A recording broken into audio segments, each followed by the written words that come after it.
Cheers, brewers. Doing a double tasting again today. This is the one I know you've all been waiting for, the rice bubble beer, and it's very, very clear. The glass is frosting over a little bit, but it's very clear.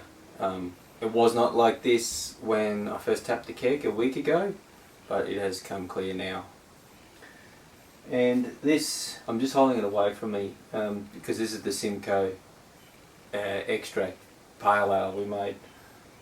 You can see that crystal malt really did a number and made it nice and sort of amber for the pale ale, typical pale ale colour.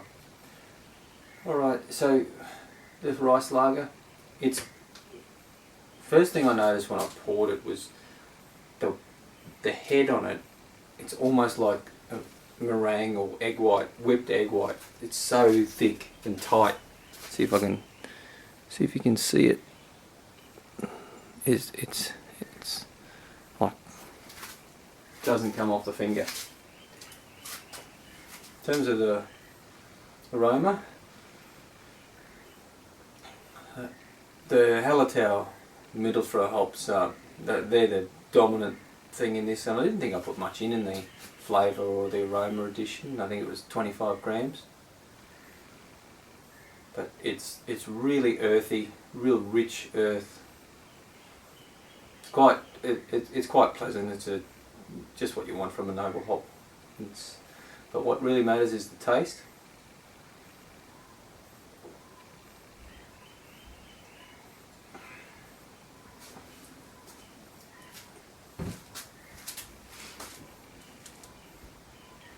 Now, for a Pilsner, it's got to be balanced, and I honestly think with the very light grain bill and the rice bubbles, I overdid it with the Hallertau hops, because it does have a strong earthy flavour to it as well. And if the pinch of sodium that was in the rice bubbles accentuated any flavours like salt tends to do, I think it's the hop flavour. The only other flavour I really get from this is a bit of bready flavour, and that'll be from the Pilsner malt, which was most of the grain bill. In saying that, it's well balanced in terms of bitterness to sweetness. It's just those flavour hops that just give it almost the perception that there's more body to the beer than there actually is. Yeah, it's quite a full mouthfeel from the hops, and the final gravity was something like 1008 or 1007. So no, it's not from residual sugars. But I've got to say, it gets easier, or gets better, the longer you drink it. It's just one thing I've learnt.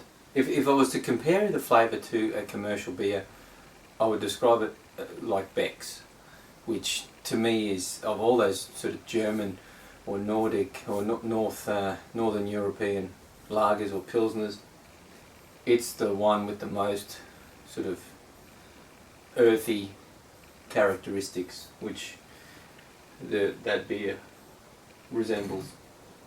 If I was to make it again, although in saying that, I've made beers before with rice and rice flakes and now rice bubbles, there is none of the sort of nice white wine characteristics that comes with cooking with rice or rice flakes from the rice bubbles. So I won't use rice bubbles again, and I won't use as much Hallertau hops again either. So yeah, just it'll be a wait and see when I brew another rice beer, because I have to get I'll get myself to an Indian grocer, because supermarkets don't stock it anymore, the rice flakes.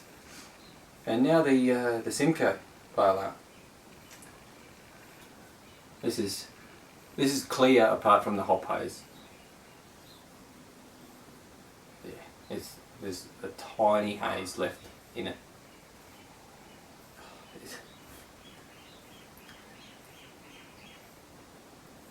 I've never used Simcoe as a flavour and aroma addition on their own.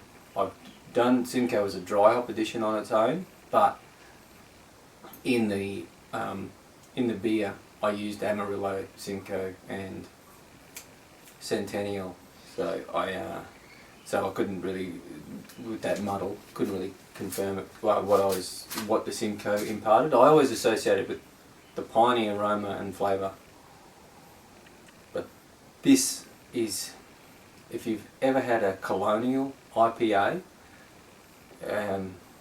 it's an Australian beer. I think it's green and gold can, but it has a distinct, and they use the description on the can as a jammy smell or flavour, and this mimics it almost exactly. It's very strong on the aroma, and as you saw, I didn't add any dry hops. I only did a 15-minute flavour addition and a 15-minute steep, and that was it. And that was 25 grams in each addition, or 21 grams. I think I did 1 gram per litre. It's so strong, the aroma, it's not going anywhere. And I also wondered with the crystal malt if it helps boost the aroma as well.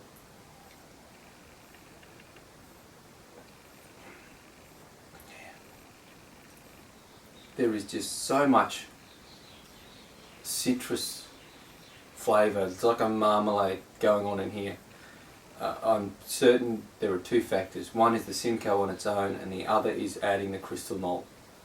I think adding that sugar is sort of like, I equate to like adding lemon to a cake. Lemon by itself is no good, and cake by itself is nice. But when you add them together, there is a marriage there that is just really nice. And while this isn't a lemon flavour, what I'm getting at is the citrus and the sweetness from the crystal malt, the citrus from the hops, have married, and they've just made an awesome flavour. I rarely use that word. But this is a cracker.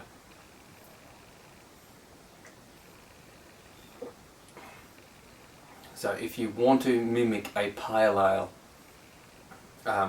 like a Sierra Nevada or Little Creatures pale ale, or even that Cricketer's Arms pale ale, throw in 250 to 300 grams, this is for a 23 litre batch, throw in 250 to 300 grams of crystal malt, cold steep it overnight, don't hot steep it if you don't want to, save yourself the trouble, just throw it in a pot in the fridge overnight, and then boil that up and add your hops in I recommend 15-minute boil and then 15-minute steeping, 2 additions, and I think you'll really rate the results you get just with the Cooper's Draft and I think it was just 500 grams of dry malt extract and 500 grams of dextrose. So yeah, that's you'll be happy with what you get out of that for a very quick knock-up of a pale ale. Alright, I've probably spoken way too long. Yeah, thanks very much for tuning in. Again, if you like what you see and you're not a subscriber, please subscribe to the channel, and you'll see more of this stuff, me tasting beer, me making beer, and occasionally I'll be on the grill or on the Weber. Alright, till next time, happy brewing.